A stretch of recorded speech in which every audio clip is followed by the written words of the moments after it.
അസ്സലാമു അലൈക്കും വറഹ്മത്തുള്ളാഹി. പ്രിയപ്പെട്ടവരെ, കൂടോത്രം, സിഹിർ അഥവാ ബ്ലാക്ക് മാജിക്, എതിരാളിയെ തകർക്കാൻ വേണ്ടി അവനോടുള്ള അസൂയ അല്ലെങ്കിൽ പക നിമിത്തം നേരിട്ടയോ അല്ലാതെയോ കർമ്മികൾ മുഖേന ചെയ്യുന്ന ഏറ്റവും മ്ലേച്ഛമായ ഒരു പ്രവൃത്തി. അത് ചെയ്തു കഴിഞ്ഞാൽ എല്ലാം ആയിപ്പോയി, ആ കൊട്ടേഷൻ കൊടുത്തു കഴിഞ്ഞാൽ എല്ലാം തീർന്നു, നമ്മൾ സേഫാണ് എന്നുള്ള ധാരണ ആദ്യം മാറ്റേണ്ടതുണ്ട്. കാരണം ഒരാൾക്ക് നേരെ വിടുന്ന സിഹിർ നെഗറ്റീവ് എനർജികളെ സ്വാധീനിച്ച് ഉപയോഗപ്പെടുത്തി മറ്റുള്ളവർക്ക് നേരെ പ്രയോഗിക്കുമ്പോൾ അത് അവൻക്ക് വൻ നാശങ്ങൾ ഉണ്ടാക്കുകയും ആത്മീയമായ തകർച്ചക്കും ശാരീരിക രോഗങ്ങൾക്കും സാമ്പത്തിക തകർച്ച ചെയ്യുക മാത്രമല്ല, അവൻക്ക് നേരെ നിങ്ങൾ ചെയ്തു വിട്ടതിൻ്റെ ഫലം, അനന്തരഫലം, കർമ്മഫലം നിങ്ങൾ അനുഭവിക്കുക തന്നെ ചെയ്യും. അതുകൊണ്ട് തന്നെ ആരോട് ദേഷ്യം ഉണ്ടായാലും, അയൽക്കാർ, കുടുംബക്കാർ, സുഹൃത്തുക്കൾ, എന്തിൻ്റെ പേരിലായാലും ഈ ഒരു നീച്ച പ്രവൃത്തി, ഈ കൂടോത്രം, ആഭിചാരം ചെയ്യാൻ പാടുള്ളതല്ല.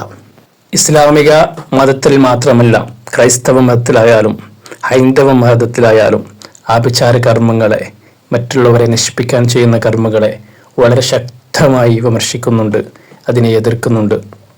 എന്നാലും മനുഷ്യൻ അവൻ്റെ ബാലിശമായിട്ടുള്ള ചില സമയങ്ങളിലുള്ള സ്വാധീനം കൊണ്ട്, പെട്ടെന്നുള്ള ദേഷ്യം കൊണ്ട് എങ്ങനെയും അവൻ്റെ വരച്ചയെ തടയണമെന്നും ഇല്ലെങ്കിൽ അവൻ ചെയ്തതിനൊരു പകരമാകണമെന്ന രീതിയിൽ ആഭിചാരങ്ങൾ ചെയ്യുമ്പോൾ, കൂടോത്രം ചെയ്യുമ്പോൾ അവൻ മാത്രമല്ല നശിക്കുന്നത്, സ്വയം നശിക്കാനുള്ള ഒരു കുഴി തോണ്ടുകയാണ് ചെയ്യുന്നതെന്ന് അവൻ അറിയാതെ പോകുന്നു.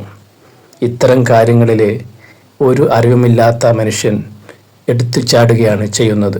മനുഷ്യന് ഒരിക്കലും ഉപകാരം ഉണ്ടാവണമെന്ന് വിചാരിക്കാത്ത, മനുഷ്യൻ്റെ ആജന്മ ശത്രുവായ നെഗറ്റീവ് എനർജികൾ, അതായത് പിശാചുക്കൾ മറ്റുള്ളവർക്ക് നേരെ പ്രയോഗിക്കുമ്പോൾ അവന് ദോഷം വരുത്താൻ വേണ്ടി സാമ്പത്തിക, മാനസിക, ശാരീരിക തകർച്ച ഉറപ്പാക്കുന്നതോടൊപ്പം അവൻ്റെ മരണം കൂടി കണ്ടതിന് ശേഷം മാത്രമേ അടങ്ങൂ എന്ന രൂപത്തിലാണ് നെഗറ്റീവ് എനർജികൾ ഒരു ശരീരത്തിലായാലും ഒരു കുടുംബത്തിലായാലും വീട്ടിലായാലും പ്രവർത്തിക്കുക. ഇത്തരത്തിലുള്ള നീചകർമ്മം തൻ്റെ സഹജീവിയോട് കാണിക്കുന്നതിന് മുമ്പ് ഒരു 10 വട്ടമെങ്കിലും ആലോചിക്കുക. അവൻ മാത്രമല്ല നശിക്കുക, അവർ പ്രതിരോധ കർമ്മങ്ങൾ ചെയ്യുമ്പോൾ ആര് ഇത് അയച്ചോ, ആര് ഈ കർമ്മം ചെയ്തോ അവനിലേക്ക് കൂടി ഇതിൻ്റെ നാശം വരും. എത്രയോ കുടുംബങ്ങൾ തകർന്ന് തരിപ്പണമായിട്ടുണ്ട്. അതായത് ഇത് ഇരുതല മൂർച്ചയുള്ള ഒരു വാളാണെന്നുള്ള സാമാന്യബോധമെങ്കിലും ഉണ്ടാകണം. അങ്ങനെയുള്ള ബോധം എല്ലാവർക്കും ഉണ്ടാകട്ടെ എന്ന് മാത്രം പറയുന്നു.